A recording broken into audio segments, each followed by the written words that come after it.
યા ઉપર ગઈ હતી. હમ. હા હા યા હું જ્યારથી ઘરમાં આવ્યો ને ત્યારથી પપ્પા ઘરમાં દેખાતા નથી. પપ્પા ક્યાં ગયા? પપ્પા બહાર ગયા છે.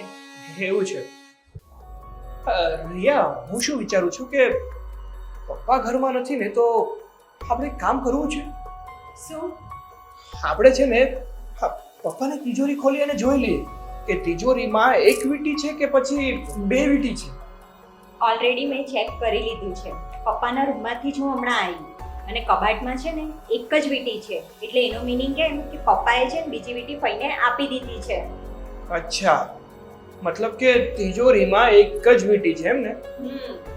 તો પછી હા ફઈબા ખોટું શું કામ બોલતા હશે?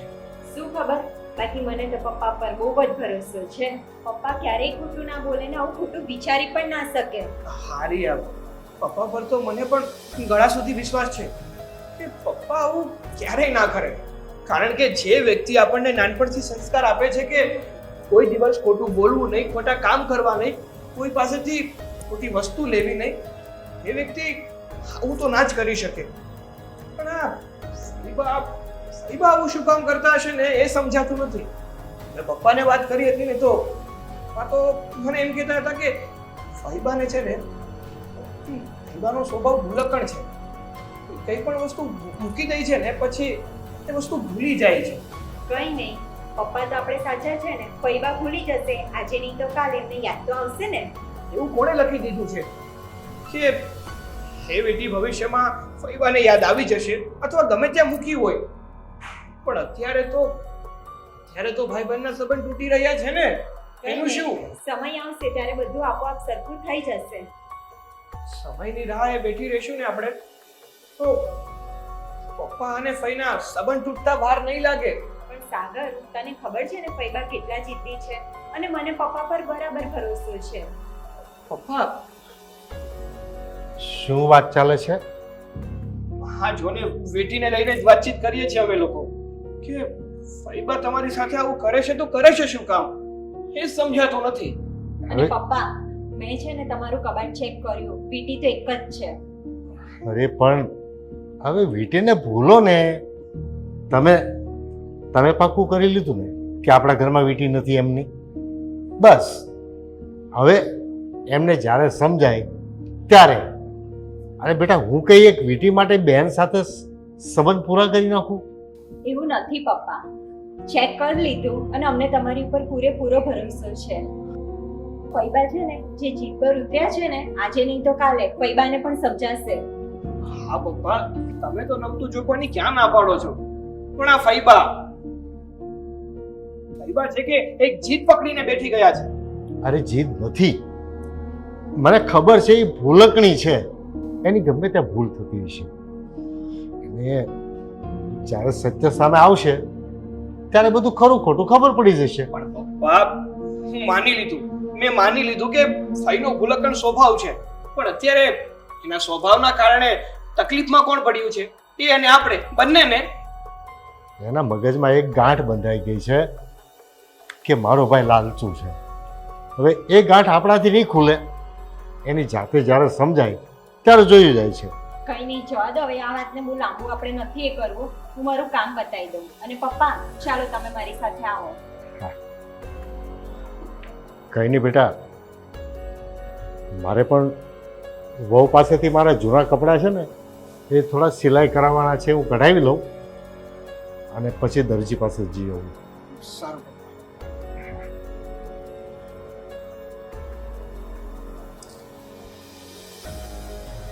એ તો બધું સમય ઉપર છોડી દીધું છે, પણ હવે મારે જ કંઈક કરવું પડશે.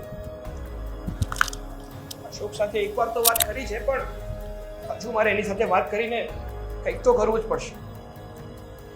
હું આ વાત સમય ઉપર તો નહીં જ છોડી શકું.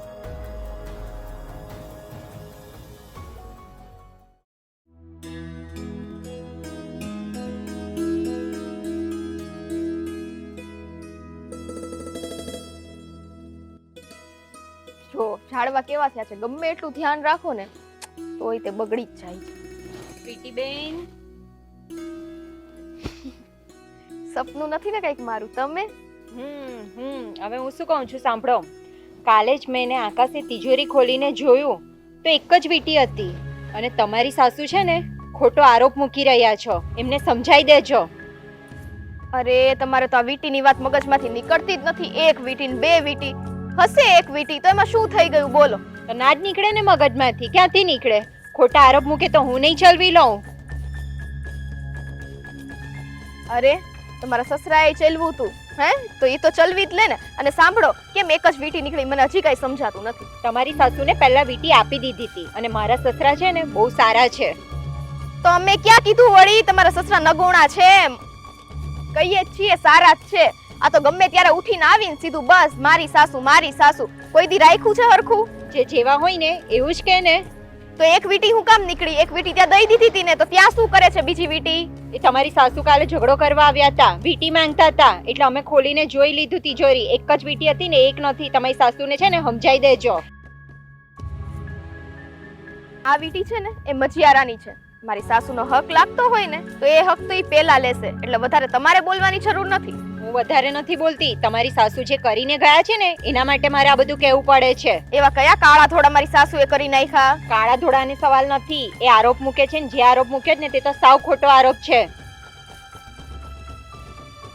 એટલે તમને ખબર હોય નાનપણથી તમે ઈ ઘરમાં છો, આરોપ કયો સાચો ને કયો ખોટો? અહીંયા અડધી તો મને ખબર નથી પડતી, તોય મોઢું ઉઠાવીને મને જ કહેવા આવી જાય છે. પણ મારા સસરાને તો હું ઓળખું ને, મારા સસરા મારા જોડે બધી જ ઘરમાં વાત કરે છે. હે તમારા પતિ હારે ને તમારી યાર વાત કરે? મારા ને મારા પતિ સાથે બંને સાથે વાત કરે છે.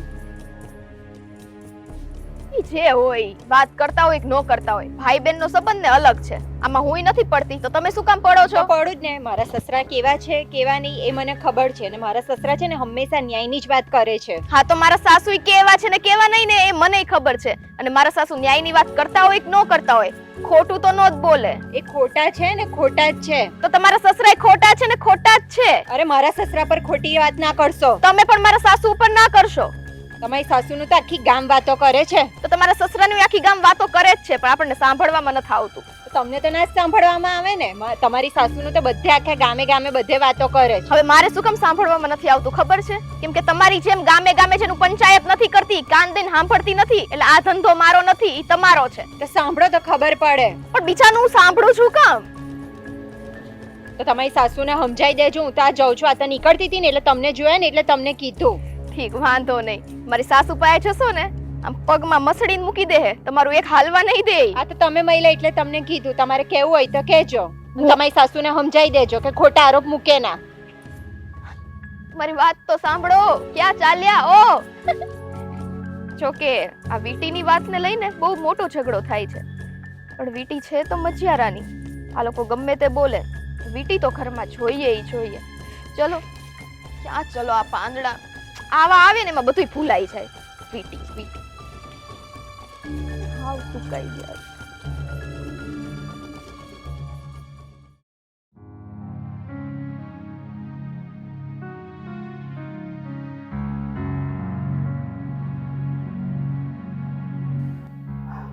મમ્મી શું વિચાર કરો છો? બસ કઈ નહીં. આ મારા પપ્પાના ગયા પછી મને એકલું એકલું લાગે છે. કારણ કે જો એ હોત ને તો એમની પાસે બેસીને બે ઘડી દુઃખની વાત કરે. અને મારે તમને એક વાત કરવી હતી. હા બોલ ને બેટા, શું વાત કરવી છે? 2-3 મહિનામાં રિયા ભાભીનું શ્રીમત હશે. તો શું છે? હા, તો શું છે? એ આપણને બોલાવવાના નથી ને આપણે ત્યાં જવાનું નથી, ને કદાચ બોલાવે તો પણ આપણે લોકોએ ત્યાં જવાનું નથી, કારણ કે આવા લાલચુ લોકો મને જરાય પસંદ નથી. હા મમ્મીને સમજાવ ને તું. શું સમજાવું? હા 2-3 મહિના પછી રિયા ભાભીનું શ્રીમત આવે છે તો મામા જોડે સમાધાન કરી નાખ. એનું તો નામ જ નો લેતા. હમણાં મળી હતી મને. શું કીધું એને? જેમ ફાવે એમ તમારી વિશે બોલતી હતી. આ વખતે તો મેં ઉલાડી દીધી. મને કે અમે લોકોએ મેં ને આકાશે ચેક કર્યું, તિજોરીમાં એક જ વીંટી પડેલી છે. તારી સાસુ છે ને બધું પડાવવાના ધંધા કરે છે. નાગણની એટલી હિંમત કે એ મારી માટે આવું બોલી છે. આ વખતે તો હું રિયાને છોડીશ નહીં, કારણ કે નાના પંડે નાની અને આટલો બધો બકવાસ કરે છે ને. હવે હું જોઉં છું. કે એને હું જે બોલું ને એમાંથી કોણ બચાવે છે. મને કે મારા સસરા તો 100% સારા વ્યક્તિ છે, ગામ આખામાં એની હારી વાતો થાય, પણ તારા સાસુની બધા ખોદે જ છે. મેં કીધું તારે જે કરવું એ કર, મને અહીંયા આવીને સંભળાવ નહીં. તો કે તારા સાસુ પાસે જઈને હું એને કહીશ, તમારી પાસે આવશે બોલવા આ બધું. હા તો આવશે ને ત્યારે જોયું જશે, કારણ કે એની 7 પેઢીની ત્રેવડ નથી કે મારી સામે 1 મિનિટ ઊભી રહે. અને જો 1 મિનિટ ઊભી રહે ને તો આ સોનાની વીંટી મારે ભૂલી જવાની. મમ્મી સ્વીટી આ શું માંડ્યું છે? કેમ શું માંડ્યું છે? ગમે તે આવી મમ્મી વિશે ગમે તે બોલી જાય. અરે તારું લોહી ઉકળવું જોઈએ. એ 2%ની અરિયાળી મારી માટે આટલું બધું બોલે છે અને તું મામા મામા મામા મામાનો દીકરો થઈ જા. જા મામા મામા કરું છું કારણ કે મને મામા છે ને એમાં સચ્ચાઈ દેખાય છે. અચ્છા, એટલે તને એવું લાગે છે કે હું ખોટું બોલું છું ને મારે એની પાસેથી વીંટી પડાવી છે એટલા માટે. હવે એક તો મારું મગજ ઓલરેડી ખરાબ છે ને તું શું કામ ભાઈ ખરાબ કરે છે? મમ્મી જ્યારે પણ પેલા મામા આપણા ઘરે આવ્યા છે ને તો તમને 500 રૂપિયાની નોટ હાથમાં આપતા ખબર છે? ઈ 500 ની નોટ છે ને હોનાની વીટી છે. હું તમે તે આને કયો ને કઈ 500 રૂપિયા તને ત્યારે રૂપિયા દેખાતા હતા ને? તો તમારા પ્રત્યે એના મનમાં જરા પણ કઈ ઝેર હોય તો થોડા તમને એવી રીતે પૈસા આપે. આ બધો દેખાડો હોય, આ બધો દેખાડો હોય માણસને આકર્ષવા માટે. તમે કોઈને આ બધું કેવું છે ખબર, નવી નવી કંપની ખુલે ને ત્યારે હું 500 નું ઇન્વેસ્ટ કરું, તું 500 નું ઇન્વેસ્ટ કર, તું આને કે ને એટલે એ 2000 નું ઇન્વેસ્ટ કરે, એટલે મને તો ડબલ થઈને પાછા મળે. 3 મહિના પછી હું 5 કે 10 લાખ નું ઇન્વેસ્ટ કરું, લાગી જાય બૂચ. આ બધું આવું છે, સમજો? એટલે તું હજી છે ને નાનો છે, તને આ બધી વાતમાં ખબર ન પડે. પણ મમ્મી એ બધું મૂકો. હવે છે ને મામા તો બોલતા બોલે, આ રિયાની જીભ બહુ વધી ગઈ છે. તું ચિંતા નહીં કરતી. તમે લોકો જાવ એટલે હું રિયાને ફોન કરું છું અને મારી ભાષામાં સંભળાવું છું અને સમજાવું છું. માં બનવાની હોય તો ભલે બનવાની રહી, પણ જીભડી તો કાબુમાં રાખવી જોઈએ ને. માં બનવાની તો એને એવા સંસ્કાર નથી કે પેટમાં બાળક છે તો કંઈક સારું બોલવું, એ અંદર સારું શીખે, પણ નહીં. મા બાપના સંસ્કાર હોય ને બેટા, એ ગમે ત્યારે બહાર આવે. આપણે ગાડી લઈને જતા હોય અને કદાચ ગાડી ભૂલથી અથડાઈ જાય તો આપણે કહીએ સોરી, પણ સામેવાળો એ આંધળીનો છે આવું બોલે ને એટલે સમજી લેવાનું કે એના ફેમિલીમાં જે સંસ્કાર છે ને એ અહીંયા પ્રદર્શન કરે છે. એટલે છોડી દે આવા લોકોની મગજમારી કરવાનું. હું પહોંચી વળી છે. તું મારી માટે ગરમા ગરમ ચા બનાવ્યો જા. મમ્મી તમે ફોન નહીં કરતા. ફોન કરવો હોય તો મામાને કરો ને. મારે કોઈને ફોન નથી કરવો. ફોન તો હવે હું રિયાને જ કરીશ. નહીં મમ્મી, મમ્મી તમે કેમ સમજતા નથી? સમજવાની જરૂર તો તારે છે. તારા પપ્પાના ગયા પછી બસ આ ઘરને સાચવવાની, સમજવાની, મને કઈ રીતે સાચવવી, આ બધી જવાબદારી તારી છે, પણ તું નિભાવી નથી શકતો. હા, આ બધું તમે સમજો છો, પણ આ સંબંધ સાચવવાના છે તે કેમ તમે સમજતા નથી? જોશો, મારે વીટી જોઈએ છે એટલે જોઈએ છે. મારા મતે વીટીનું મહત્વ નથી, એ તું પણ જાણે છે, પણ મારા પપ્પાની છેલ્લી નિશાની છે એટલે મારે એ વીટી જોઈએ છે. હવે તું જઈ શકે છે.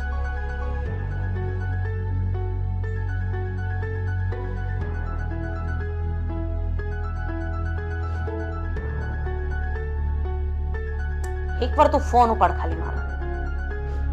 કાપે છે વાંદરી. નહીં ઉપાડે, એને ખબર છે કે સ્વીટીને તો એ પહોંચી શકશે પણ મને નહીં પહોંચી શકે.